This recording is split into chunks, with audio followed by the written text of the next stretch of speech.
Okey. Baik. Menentukan arah mata angin menggunakan matahari. Jadi kalau kita lihat, kita tahu bahawa secara asasnya bumi berputar. Ya, bumi berputar pada paksinya dari barat ke timur. Faham tak tu? Bumi berputar pada paksinya dari barat ke timur. Faham tak yang itu? Faham Bumi berputar pada paksinya dari barat ke timur. Kalau tak faham bagi tahu tak apa. Cikgu explain. Okey.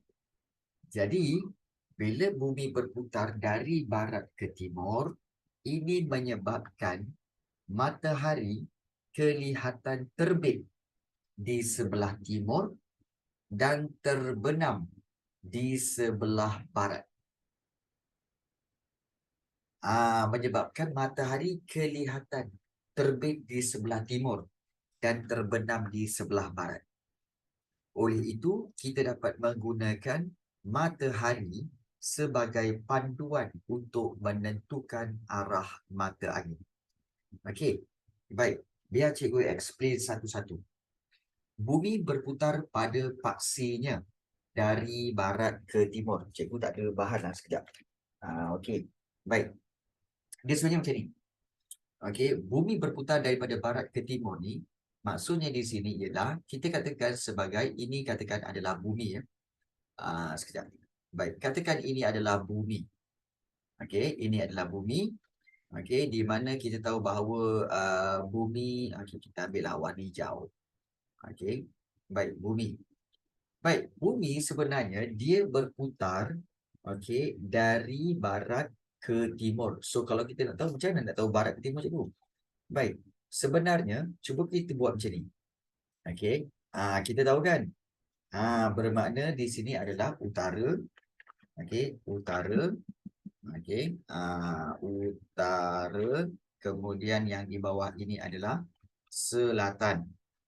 Okey, iaitu bawah ini adalah selatan. Kemudian sebelah kanan adalah timur. Okey, timur dan juga sebelah kiri adalah barat.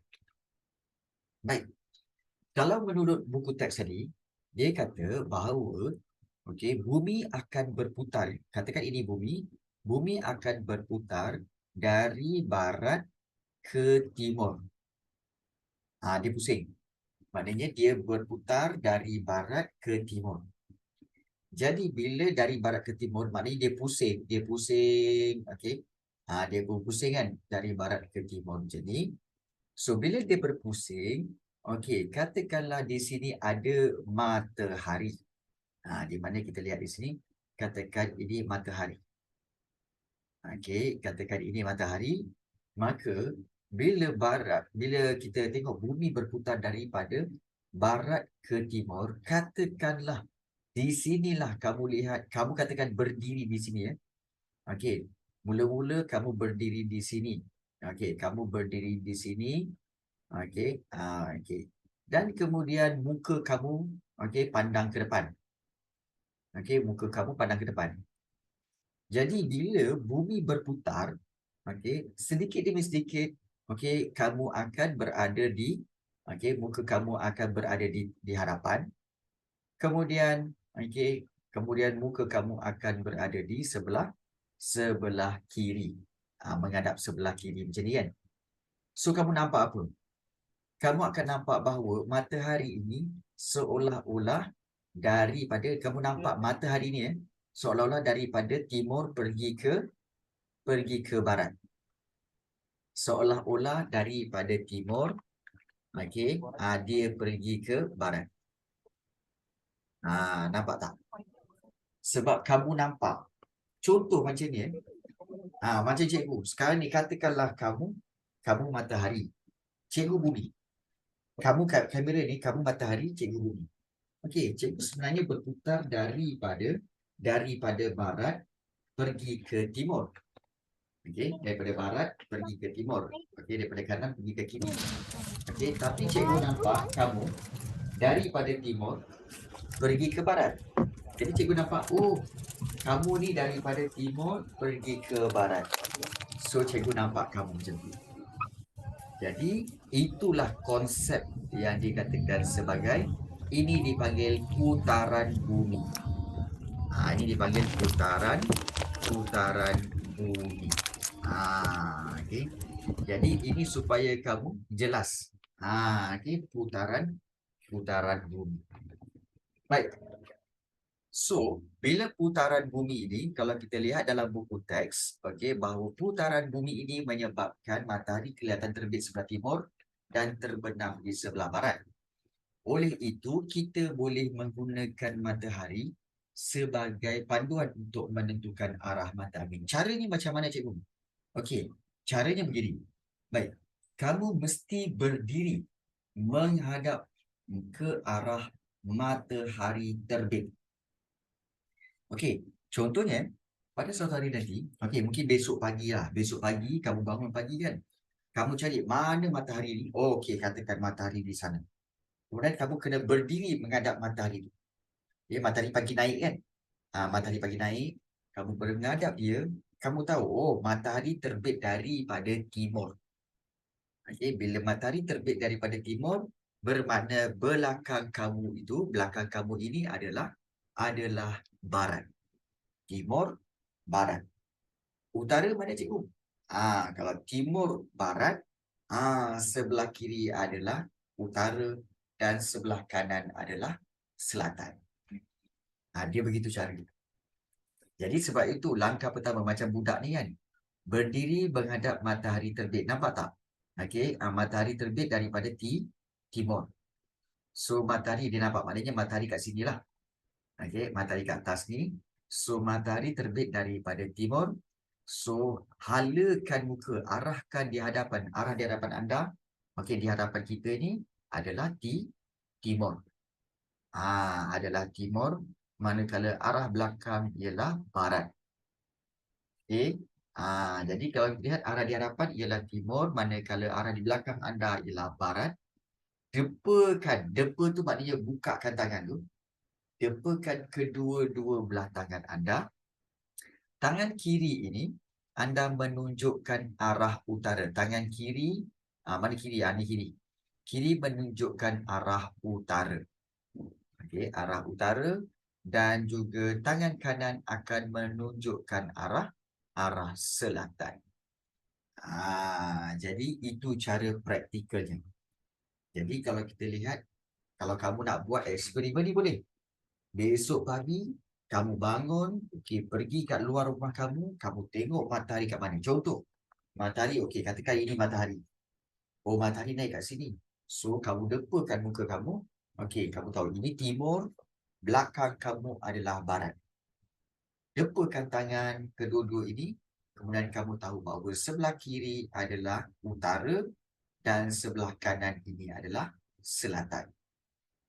Jadi, dengan menggunakan matahari, kita dah tahu arah mata angin.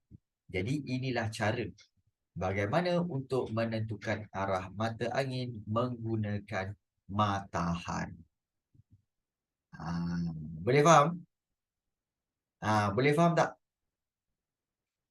Boleh faham. Untuk menentukan arah matahari ni, arah mata angin menggunakan matahari. Bagaimana yang lain? Ke cikgu terlalu laju ke? Sampai kamu tak faham? Cikgu terlalu laju ke? Ataupun kamu rasa macam faham ya? Okey, baik. Baik, bagus Rizky. Jadi itulah dia. Perkara pertama, bab pertama yang kamu belajar dalam geografi adalah menentukan arah. Penting. Penting sebab apa? Sebab arah ini, jika mengetahui arah, maka kamu tahu survival, maknanya kamu tahu cara-cara untuk kelangsungan hidup kamu. Bila kamu tahu tentang arah mata angin. Itu penting. Baik. So, kita dah belajar tentang menentukan arah mata angin menggunakan matahari. Baik. Jadi itu adalah eksperimen yang kamu boleh buat kalau katakan kamu di rumah nanti boleh buat. Dan satu lagi cara, okey, untuk menentukan arah mata angin dengan menggunakan kompas. Apa itu kompas? Sebenarnya cikgu ada kompas tau. Tapi cikgu lupa letak mana. Okey, cikgu sebenarnya ada kompas. Boleh tunjuk kat kamu. Ada kompas. Ya. Kompas ni apa cikgu? Kompas ni sebenarnya adalah sejenis alat. Okey, alat ini alat ini dicipta untuk menentukan arah dengan tepat. Menentukan arah dengan tepat. Baik. Macam mana tu? Ah, oh ya ke? Okey, baik. Untuk pengetahuan kamu, okey, macam mana dia berfungsi? Macam mana dia function cikgu? Kompas ni macam mana function dia? Baik, kompas ni sebenarnya jarum kompas ini. Jarum kompas ini iaitu yang berwarna merah ni. Kalau kamu tengok warna merah ni kan, jarum kompas ini always, okey, forever, always lah, sentiasa ya, menunjuk ke arah utara. Menunjuk ke arah utara means that, okey, dia punya yang apa, jarum warna merah ni akan sentiasa menunjukkan arah utara. Sebab apa? Sebab kerana dipengaruhi oleh tarikan magnet daripada kutub utara. Yang itu saya tak faham, cikgu. Yang itu saya tak faham, cikgu. Okey, baik. Mungkin ada yang kata, cikgu, yang itu saya tak faham. Macam mana dia apa-apa yang kamu tak faham ya? Baik. So kalau kita lihat kompas ini terdiri daripada perumah, pemuka dan jarum kompas. Kemudian ada 8 arah mata angin ditunjukkan pada permukaan kompas itu seperti ada north, ada south, ada east dan ada west. Kan? North, south, east, west. Kemudian di antara north dengan east tu ada NE iaitu north east. Kemudian ada NW iaitu north west. Begitu juga yang sebelah bawah tu ada SW iaitu south west. Maknanya kita kata sebagai barat daya lah dalam bahasa Malaysianya. Dan yang ini adalah south east. South east. So dia ada SE kat situ. Jadi dengan menggunakan kompas inilah maka kamu boleh menentukan arah. Okey? Menentukan arah. Dan sebenarnya ini nak bagi tahu, kompas ni dah dicipta beribu-ribu tahun dahulu.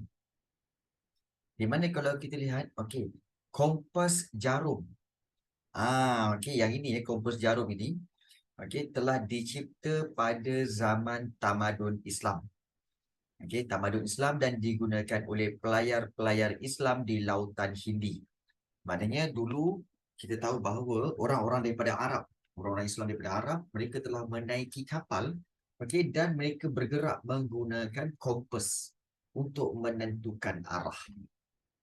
Kemudian juga kompas di negara China pun ada. Ini contoh kompas purba China. Di mana di negara China, tamadun China, ianya dicipta pada zaman dinasti Han yang pada awalnya digunakan untuk tujuan pelayaran.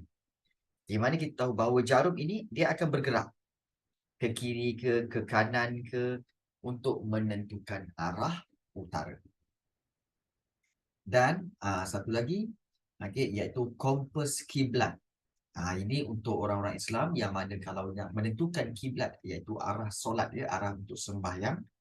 Kompas kiblat ialah kompas yang mempunyai konsep yang hampir sama dengan kompas magnetik dan kompas ini digunakan untuk menentukan arah kiblat bagi umat Islam. Jadi ada pelbagai jenis kompas yang wujud di dunia. Dan telah berada di dalam dunia sejak beribu-ribu tahun dahulu. Kompas. Dan sekarang ada kompas terbaru tak?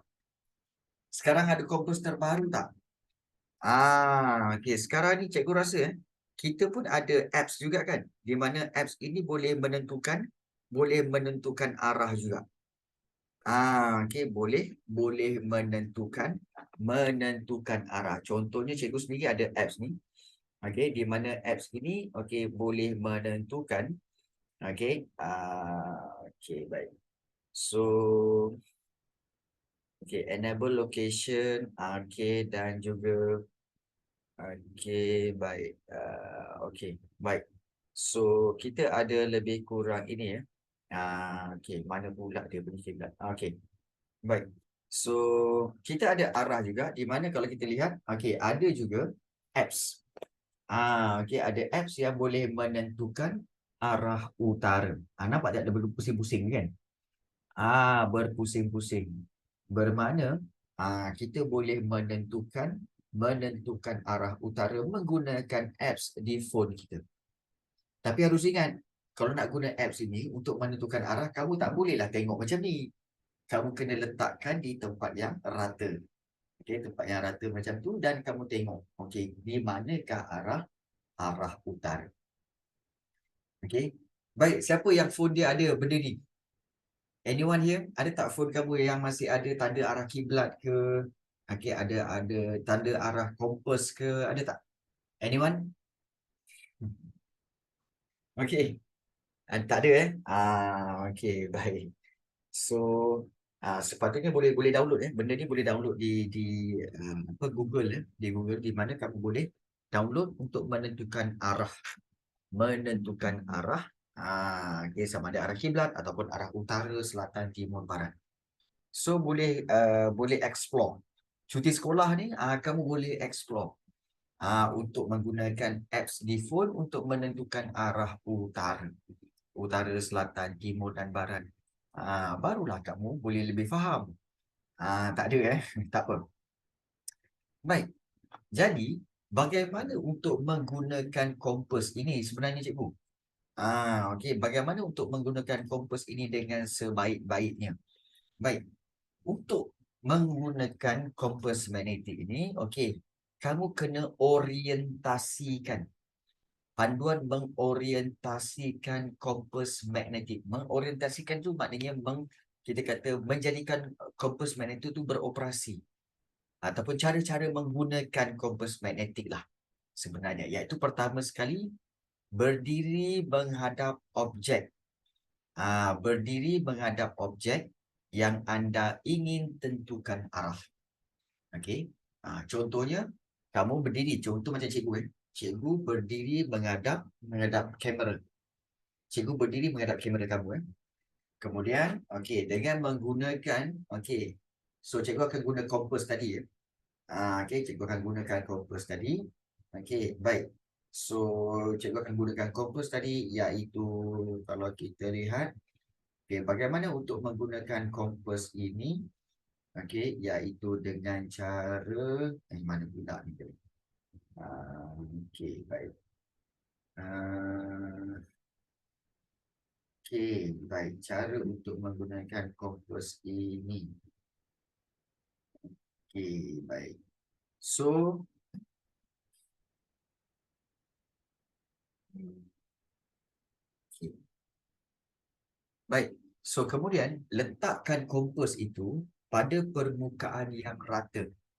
Letakkan kompas itu pada permukaan yang rata, yang flat. Kamu tak boleh letak kompas tu sengit macam ni ke ataupun sengit macam tu ke. Tak boleh. Dia mesti rata. Rata.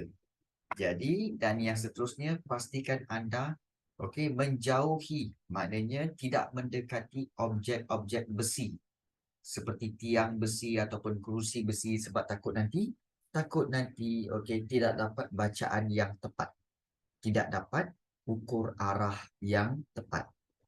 Jadi sebab itu paling penting untuk kamu kena tahu iaitu di manakah keadaan kamu menghadap. Menghadap dulu benda yang kamu nak tahu arah dia, letakkan kompas itu di atas tempat yang rata dan jauh daripada tiang besi ataupun kerusi besi. Baik, kemudian orientasikan kompas dengan memusingkan kompas perlahan-lahan. Maknanya bila kamu dah letak tu, okey, kamu akan, let's say lah kamu arah utara, arah utara dia rujuk macam ni. Dia tunjuk macam ni. Jadi kamu kena orientasikan tu, maknanya kamu pusingkan kompas tu perlahan-lahan sehinggalah dia menuju arah utara dan kat tulisan tu pun utara. Bila utara macam tu, bermakna sekarang kamu menghadap ini arah pun. So kalau sini utara, maknanya yang sini adalah timur. Dia begitu. Oh, sana utara, maknanya ini timur. So berpandukan kepada kompas itu. Pusingkan perlahan-lahan. Okey. Kompas dipusing supaya jarumnya menghadap ke arah utara. So kalau kita lihat, sekarang anda dapat menentukan arah objek tersebut berpandukan kompas. Jadi, so kalau kita lihat, okey, perkara ini banyak. Okey, banyak yang boleh kamu gunakan untuk menentukan arah ini. Maknanya kamu kena boleh tahu arah pokok kelapa, okey, kemudian arah bangunan kantin daripada sekolah kamu. Okey, kalau rumah kamu, arah taman permainan daripada rumah kamu. Okey, arah masjid daripada rumah kamu. Kemudian arah apa lagi? Okey, daripada rumah kamu, so kamu boleh gunakan kompas. Jadi ini cara. Kompas ini sebenarnya memudahkan lah. Memudahkan.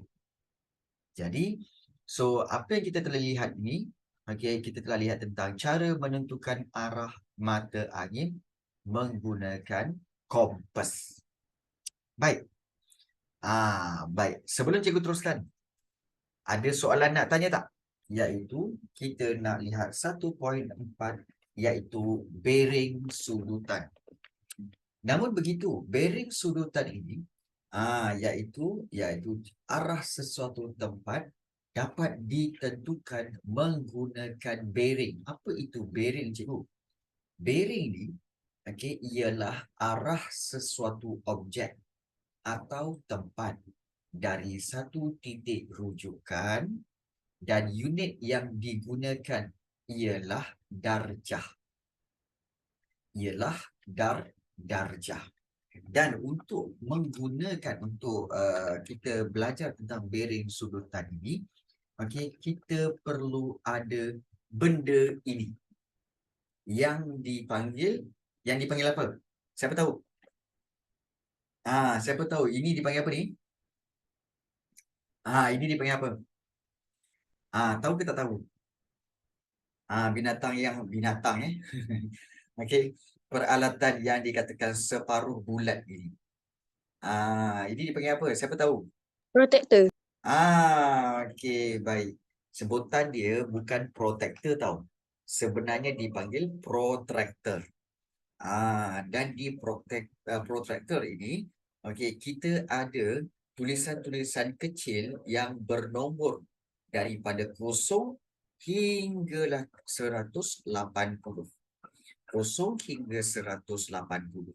Dan kalau ini separuh bulatan, kalau separuh bulatan lagi, kalau kita nak buat satu bulatan, kita campurkan juga 0 hingga 180. Jadi 180 campur 180 akan jadi 360 darjah. Maksudnya di sini, satu bulatan ialah 360 darjah.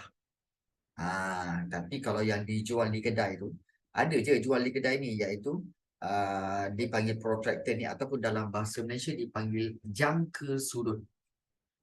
Biasanya jangka sudut ini, okey, akan dijual beserta dengan satu set geometri dalam box lah. Dalam box, iaitu dia ada protractor, okey, kemudian juga dia ada pembaris, dan kemudian dia ada juga yang ini, di mana okey, satu jarum ni, okey, alat ini, satu jarum yang hujung ini adalah yang tajam, dan satu lagi yang hujung ini adalah digunakan untuk diletakkan pensel. Kegunaan dia adalah untuk membuat bulatan. Dan biasanya bukan sahaja geografi yang menggunakan alat ini. Malah Okey, matematik pun kamu kena ada alat ini.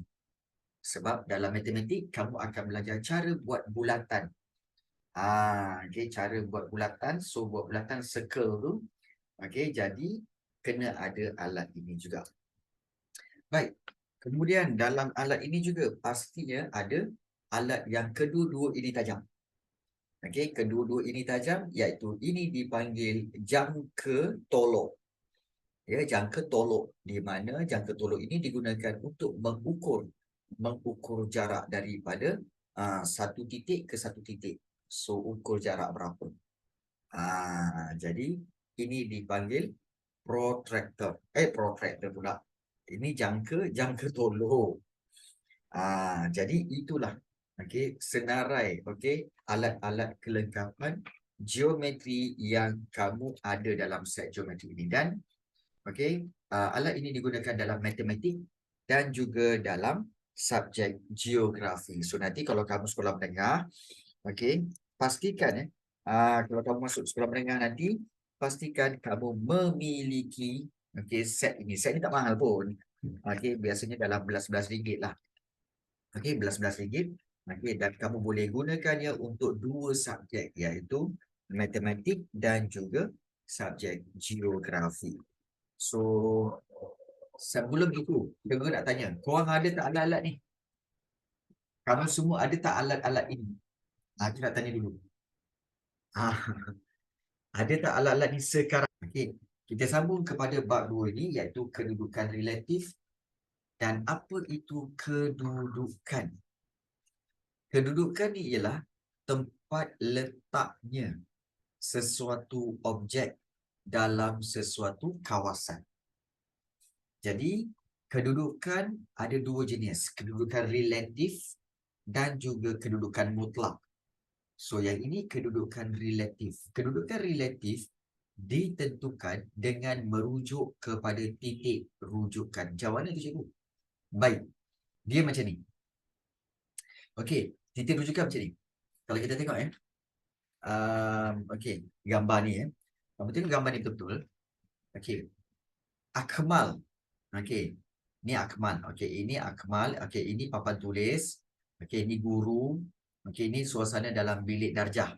Kalau kamu tengok, ini suasana dalam bilik darjah, iaitu kedudukan murid di dalam kelas tingkatan 1 Arif. Baik, kalau kamu lihat di sini, Akmal, ni Akmal Akmal, Siti, Meiling, Chin. Kita tengok Akmal duduk di sebelah kiri Siti. Betul? Sebelah kiri kan? Kalau kita tengok daripada atas, kanan, kiri. So, kiri Siti sebelah sini lah. Maknanya kiri Siti. Akmal duduk di sebelah kiri Siti. Baik. Kemudian, Chin. Chin ni pula duduk di hadapan Siti. Maknanya di hadapan Siti ni ada Chin. Jadi, bermakna di sini untuk menentukan Akmal, untuk menentukan kedudukan Chin dan Akmal, kita gunakan Siti sebagai titik rujukan. Kita gunakan Siti sebagai titik rujukan. Itu maksud titik rujukan. Ini kedudukan relatif. Ini kedudukan relatif. So, begitu juga kalau kita lihat macam Siva. Siva kat sini kan. Siva, ini Siva. Siva duduk di belakang Siti. Memanglah Siti ni depan kan. Yang belakang Siti ni adalah Siva. Maknanya Siti masih lagi menjadi titik rujukan. Siti menjadi titik rujukan. Begitu juga kalau kita lihat di sebelah kanan ni. So ayat dia di sini ada Hakim, ada Siu, ada Zaim, ada Dina. Baik. Dina pula duduk di sebelah kanan Siti. Kalau kita lihat Siti, mana Siti? Oh, Siti sebelah ni, cikgu. Siti kat sini kan. Okey, so sebelah kanan Siti ada Dina. Bermakna apa? Okey, Siti telah dijadikan titik rujukan. Siti dijadikan titik rujukan. Ini kedudukan relatif. Baik, kita cuba. Okey, kita cuba. Okey, kita tengok. Kalau kita nak tengok kita ni faham ke tidak kan? Okey, cikgu padam dulu. Okey, cikgu padam. Sekarang, cuba kamu tengok. Okey, baik. Bagi tahu cikgu, okey, dengan menjadikan Sonia. Mana Sonia? Ni Sonia. Dengan menjadikan Sonia ni sebagai titik rujukan, okey, Sonia menjadi titik rujukan ya. So bagi tahu cikgu, okey, Adam tu, okey, di manakah kedudukan Adam? Tulis dalam Zoom chat. Tulis dalam chat kedudukan Adam dengan menjadikan Sonia itu sebagai titik rujukan. Maksudnya di sini macam mana cikgu? Adam tu duduk di sebelah mana daripada Sonia? Adam tu duduk di hadapan Sonia ke? Duduk di belakang Sonia ke? Duduk di belakang kiri ataupun di kiri Sonia ke? Ataupun di sebelah kanan Sonia ke? Mana satu? Okey. So Sonia duduk di sebelah. Okey, sorry. Adam duduk di sebelah kiri Sonia. Begitu ni Wafiq. Baik. Ya. Kalau ikutkan, ya betul. Adam ni, okey, sebenarnya di sebelah kiri. Kiri Sonia. Ya, sebelah kiri Sonia. Kiri. Kenapa kiri cikgu? Tadi kat sini Siti dia sebelah kanan. Kanan sebelah sini. Okey, jadi sini kanan juga. Salah. Kamu kena tahu dari sudut Sonia. Sonia ni, depan dia kat sini. Belakang dia pula kat sini. Jadi berbeza daripada Siti. Berbeza daripada Siti tadi. Jadi sebab itu sebelah kiri Sonia ialah Adam. Maknanya Adam duduk di sebelah kiri Sonia. Baik. Bagi tahu cikgu, sebelah kanan Sonia ada siapa? Sebelah kanan Sonia ada siapa? Sebelah kanan. Baik. Sebelah kanan Sonia ada Siva. Betul. Maknanya sebelah kanan Sonia ada Siva kat sini. Nampak? Okey, sebelah kanan Sonia ada Siva.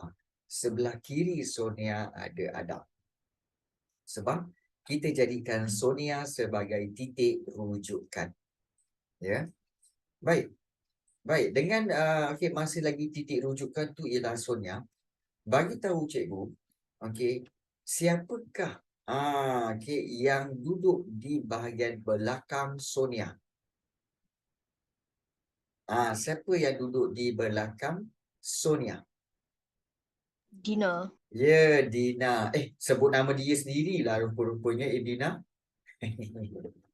Dina sebut nama sendiri ke? Taklah. Okey, baik. So, ya, kalau kita lihat, ya, Dina ada duduk di belakang Sonia. So, itu kalau kita jadikan Sonia sebagai titik rujukan. Baik. Baik, kalau kita tukar, okey, katakanlah titik rujukannya adalah iaitu Stacy. Okey, Stacy menjadi titik rujukan.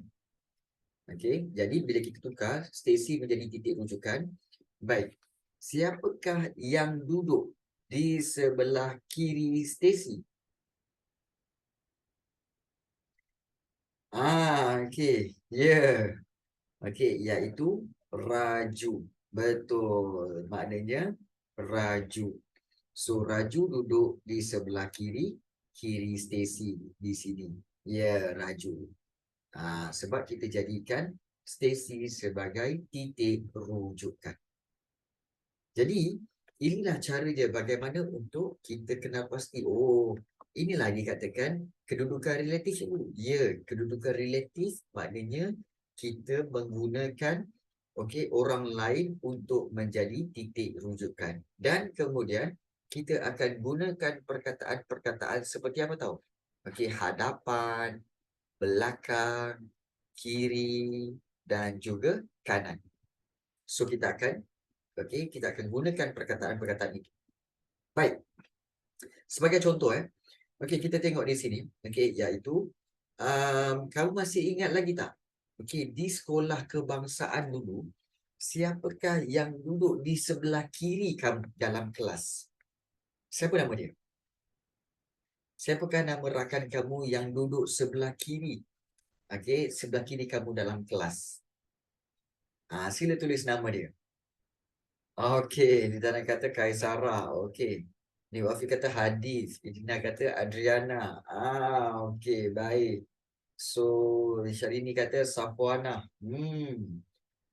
So masing-masing masih ingat lagi kawan-kawan yang ada di sebelah kiri dalam kelas itu. Baik, bagus. Baik, bagus. Maknanya kamu masih ingat lagi. Baik. Dan soalan seterusnya iaitu masih ingatkah kamu lagi siapakah yang duduk di belakang kamu dalam kelas? Siapakah nama rakan kamu yang duduk di belakang kamu dalam kelas? Dia kata Afham. Baik lagi. Ingat lagi Afham, Arisa, Nazifa. Baik. Ingat lagi rakan kamu, nama rakan kamu yang duduk di belakang kamu dalam kelas masa darjah 6 dulu. Baik. Saya duduk belakang. Alamak, Lizana, ya ke? Baik. Baik, tak apa. Baik. Bila melihat yang ini